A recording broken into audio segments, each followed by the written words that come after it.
It is 6:30 by our studio clock. You're welcome to the 6:30 Prime News on My Media Prime. You're welcome to the Tuesday edition. Thanks for choosing My Media Prime. My name is Genda Belgium Blanche King. We're live from Studio A at Feng Gudrombange in Douala. Communication Minister and Government Spokesperson Rene Emmanuel Sadi has admitted today in a communique issued earlier today that the regional elections which took place on Sunday, December 6, were not completely hitch-free as reported by the Minister of Territorial Administration, Minister Paul Atanganji. Minister Rene Emmanuel Sadi cited the assassination of a councillor in Widikum amongst other lapses. Details with Fonquinta in the following report. Cameroon's Communication Minister Rene Emmanuel Sadi, contrary to Territorial Administration Minister's outing after the December 6 regional elections, has admitted the election wasn't hitch-free, citing the murder of a municipal councillor in Widikum by separatist fighters. Minister Rene Emmanuel Sadi, however, says despite the incident in Widikum, northwest region of Cameroon, turnout during election was satisfactory despite calls by separatist fighters to boycott the first ever regional elections in the country.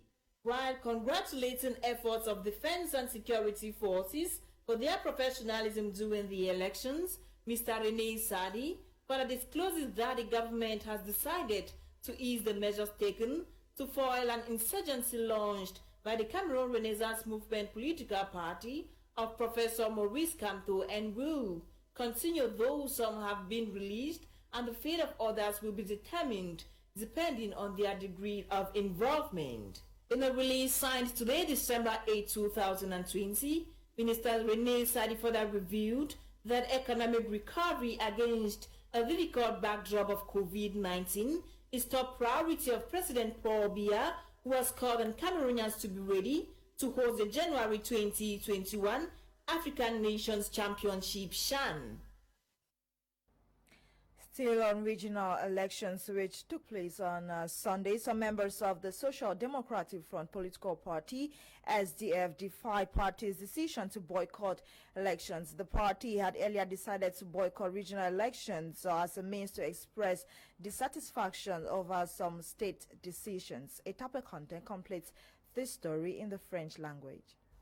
Au moins 25 conseillers municipaux du Social Democratic Front ont voté pour le Rassemblement démocratique du peuple camerounais lors des régionales du dimanche dernier dans le Mungour. Mes frères du SDF n'ont pas voté le SDF ni le RDPC, ou encore le MRC, je ne sais pas quoi d'autre. Ils ont voté leur fils, leur frère pour leur épanouissement. En votant pour le parti au pouvoir, ces derniers violent la décision de leur faction politique de ne pas participer aux dites élections. Qu'est-ce qui aurait donc expliqué ce comportement? Moi, j'ai discuté avec un conseiller municipal hier qui m'a expliqué en offre très calmement que bon, nous sommes en décembre, ce sont les fêtes. Vous avez 50 000. Si vous pouvez avoir un bonus, qu'un parti vous donne peut-être 50 000 sans plus de surplus pour que vous votez pour lui. Mais vous votez puisque vous n'avez rien à perdre. Vous n'êtes pas en compétition aux élections. On rappelle, le SDF avait décidé de boycotter à cette séance électorale pour les mêmes raisons qu'ont évoqué le MRC dans la même posture. Le SDF est encore au niveau du contentieux électoral parce que les fraudes qui se déroulaient lors des élections municipales et législatives dans le nord-ouest, sud-ouest, il y avait encore le contentieux électoral qui n'était pas vidé. Alors le SDF, face à cela, était obligé de boycotter, et surtout boycotter parce que la situation dans le nord-ouest, sud-ouest était assez regrettable comme ça demeure jusqu'aujourd'hui. Ainsi, ces conseillers municipaux du SDF ont commis une haute trahison. Par ailleurs, s'il s'avère vrai que ces derniers ont voté pour le RDPC au lieu d'un bulletin nul, puisqu'ils sont astreints de remplir leur devoir de citoyen, plusieurs sanctions leur seront réservées selon la charte de leur parti. Le texte du parti, le texte de base, prévoit des sanctions sur le plan disciplinaire, mais qui sont d'abord, les cas sont examinés avant qu'on applique une quelconque décision, et c'est là. On ne peut pas déjà dire qu'ils sont à condamner, ils ont une certaine présomption d'innocence. Et ils ont le droit de se défendre, de pouvoir dire pourquoi. Donc moi, je ne peux pas le dire à leur place. Présentement, l'on n'attend plus que le concert du parti trahi par ses membres, comme le disent certains, passe pour établir la lumière sur les faits en vue de prendre les bonnes décisions. Away from regional elections, the representative of the governor of the Central Region, Nasiri Paul Biya, has summoned religious concessions to end loud noise in the city of Yaoundé, thereby reinforces the fight against noise pollution in the political capital of the country. This was during a recent meeting between representatives of several religious congregations and the administration. Details with Audrey Zatza. It is common saying in Cameroon that one cannot drive for more than 100 yards without coming across a revival church or a new church, terms used to refer to Pentecostal churches, and even when one cannot see them, one can hear them. Their rapid growth and activities in Cameroon, especially in festive periods where Christians seek for the word of God, as well as what the government views as questionable practices which often violate the law, prompted the governor of the Central Region, Paul Nasiri Biya, through his representative during a recent meeting in Yaoundé with some leaders of these churches to remind them of the law and respect of public order, especially during this festive period. Elle permet d'aborder des thématiques parfois méconnues, surtout les associations religieuses et de leurs leaders, notamment sur les questions de légalité dans la création, de fonctionnement, notamment en ce qui concerne le respect de l'ordre public et des lois. Nous ne pouvons qu'encourager ces associations religieuses à se rapprocher de l'administration pour mieux comprendre afin d'édifier leurs fidèles. The DO of Yaoundé too has equally reiterated the governor's word of order on these churches to respect neighborhoods by putting an end to the huge noise often heard. Le respect strict du voisinage en leur évitant la nuisance sonore et les autres tapages. On ne peut pas parler de Dieu et admettre qu'il y ait le désordre au sein d'une église, dans une paroisse ou dans une mosquée, et que le respect strict de la loi, il ne saurait s'en écarter. In response to these allegations, in the meeting, which had as main objective to remind the duties and rights of the pastor in the implementation of his ministry in relation to the Cameroonian legislative force, a leader of one of these churches believes that such cases occur due to the lack of training. S'il y a des égarements, nous pensons que c'est certainement parce qu'il y a l'ignorance et il y a le manque de formation de certains leaders. Certains sortent donc des congrégations et créent leurs propres obédiences, ce qui entraîne donc toute cette amalgame et ces situations assez fâcheuses que nous rencontrons dans la société aujourd'hui. To the administration of Yaoundé, however, freedom of worship must in no way turn into a debauchery. Investigations have presented facts relating to the death of a 14-year-old student in Tonga, Bangante West region of the country. The teacher of the victim confessed to the act after medical reports proved the deceased was sexually assaulted before his death. Details in the following report. Yesterday was a sad day in Tonga, Bangante West region of the country, after investigations proved the death of a student was from the very hands of his teacher. The victim, 14 years old, was killed over the weekend and hanged in an abandoned building. A perfect display for those who could see to conclude that he committed suicide, thanks to eyewitnesses who alerted the gendarmerie on information about the last minute of the 14-year-old boy. Witness accounts, he was lastly seen with his teacher before his death. Medical reports equally confirmed he was sexually assaulted severally before his demise. After thorough investigations, the teacher confessed to the crime. The angry population descended to his house, setting ablaze all his properties. The uncontrollable crowd moved to the gendarmerie, demanding the murderer be made to face mob justice. He has been transferred to Bafoussam, where he will be tried and punished accordingly. The general call is for vigilance and collaboration with forces of law and order, so perpetrators of crimes as such will be fished out and brought to book. Zoa Council in Fungom subdivision of the Northwest region has adopted over 1 billion francs CFA as council budget for 2021, with 50% allocated for investment in the municipality.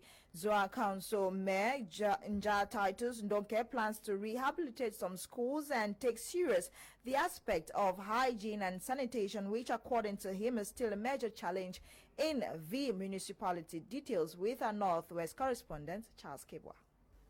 Zoa Council in Fungom Subdivision, Menchum Division of the Northwest Council budget hits 1 billion francs CFA. The budget that was voted last Friday, 4th December 2020, during the Council's budgetary session, balanced at a sum of 1,082,700,000 francs as its budget for 2021, witnessing an increase of 142,700,000 francs CFA from the 2020 budget. Mayor Nja Titus Ndonke said the council's budget for 2021, over 50% of it is allocated for investment, given the municipality is underdeveloped and enclaved. Projects for this 2021 is the potable drinking water that we are going to give to Baflen village, a village in Zoa municipality, one of the biggest villages in the Fungom subdivision. And the solar panels, which is an interest for the population, we are going to put in 300 solar panels for all Zoa municipality by deep project, by deep public investment budget, and potable drinking waters in some villages in Zoa municipality like Eso, Zoa Way. He urged councillors, it is therefore their collective effort to mobilize to the realization of the budget that the council planned to rehabilitate some schools and keep the aspect of hygiene and sanitation that is still a major challenge in the municipality. With 185 million that was given to the council by public investment budget for 2021, that money is very small. It's a challenge for the mayor. Making the mayor not to work with the population. Those who have voted me, they will say I'm not working, but I need the means. If I have the means, I will work very well. Menchum's SDO Abdullahi Aliu expressed satisfaction with the increase of the council budget for 2021, urged the mayor and his councillors to ensure permanent collaboration with state services and other stakeholders put in place for decentralization to succeed. Councillors of Benakuma Council have equally adopted a draft budget for the council that balances revenue and expenditure at over 900 million francs CFA in 2020, a 21.8% increase of the budget. Charles Kebwa reports. Councillors of the Benakuma Council in Menchum Valley Subdivision, Menchum Division of the Northwest, over the weekend adopt the draft initial budget of the council that balanced both in revenue and expenditure at the sum of 913,920,537 francs, an increase from 750,081,000 francs in 2020, representing 21.8%. Reasons for this increase is because most of the 2020 investment credits were not executed because of the ongoing crisis rocking the region and the municipality, and have been carried forward for 2021. Because of the insecurity situation that is still reigning in some parts of the municipality, owing to the fact that collection of market tools will not still be possible in those areas. We have really tried to lay emphasis on key infrastructure. We have taken care of basic needs, infrastructure like schools, infrastructure like those pertaining to electricity and water. They are very high on the agenda because we know that those are needs that the people need.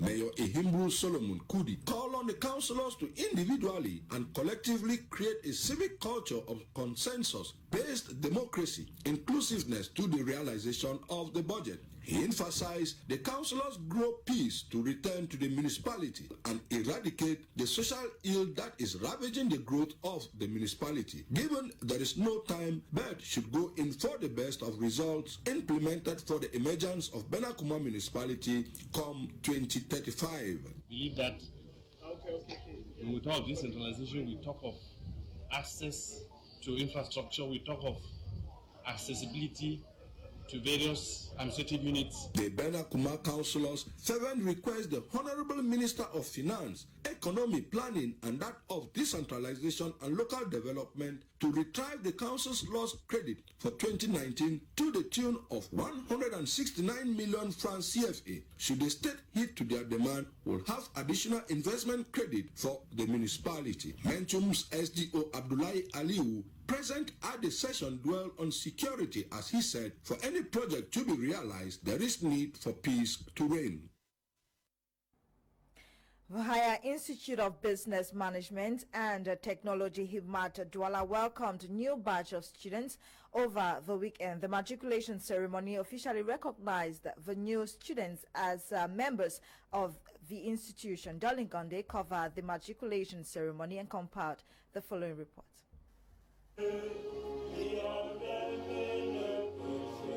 As an institution founded and guided under strong religious principles, the second matriculation ceremony was ushered first with the holding of a holy mass, wherein both the old and new students, with their parents, guidance and well-wishers, were fed with the word of God and piously solemnized as the Hibmat choir filled the crowd with some Catholic liturgical melodies. With the procession into the hall by some administrative staff, the floor was opened for an academic discourse, followed by an orientation to the freshmen and women on a series of subjects, but most importantly, the concept of professionalism as their goal for choosing Hibmat. Dressed in their black and art suits, with white shirts and well-knotted ties, the students raised their right hands up, pledging to abide by the rules and regulations governing the institution. And according to the president of Hibmat, this is the essence of the oath-taking ceremony. We are here in Douala to officially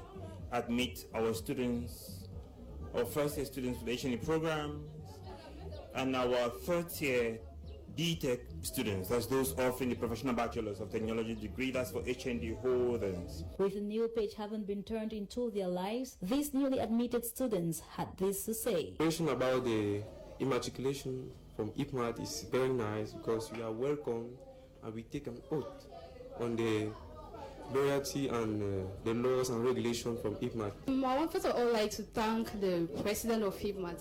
It's a very great opportunity for me. I've never witnessed this before. On his part, the rector of the Higher Institute of Business Management and Technology talks more on the symbolism of an oath-taking ceremony. Matriculation is usually an important ceremony in the sense that it marks the official registration of the students in the university, and it reminds them of their obligations and also informs them of their privileges as students of Hibmat. And with the signing of the matriculation register, the newly admitted were officially declared students of Hibmat Douala, and the opportunity given them to the salutation rites as snapshots and mirroring sealed the day.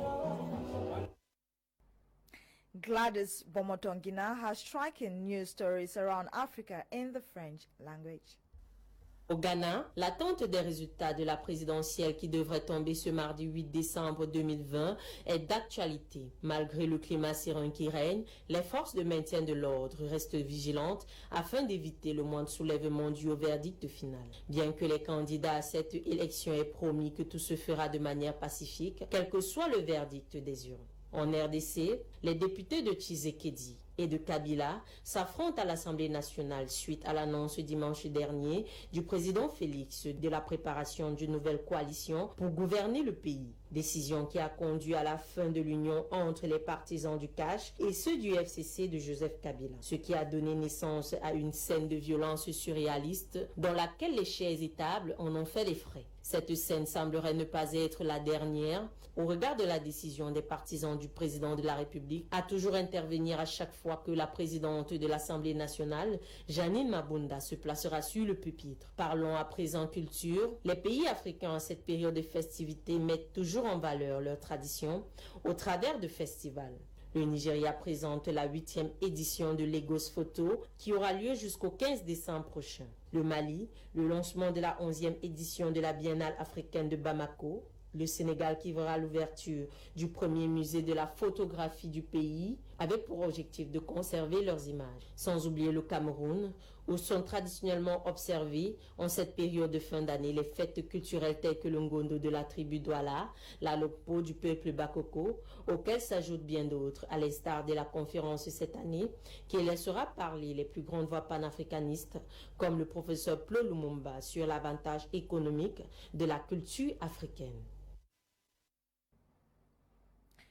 Prime News ends here. The news was coordinated by Faith Tataberenyo, produced by Ewane Eli Nolinga. My name is Gienda Pelton Blanche King. Thanks for watching. Join us tomorrow at 6:30 Cameroon time, God willing, for another edition of Prime News on my Major Prime. We're encouraging you to stay tuned at 7 p.m. Cameroon time. Prime Hour will be live with Kim Leonard. Enjoy today's edition of Prime Hour. Happy viewing and good night.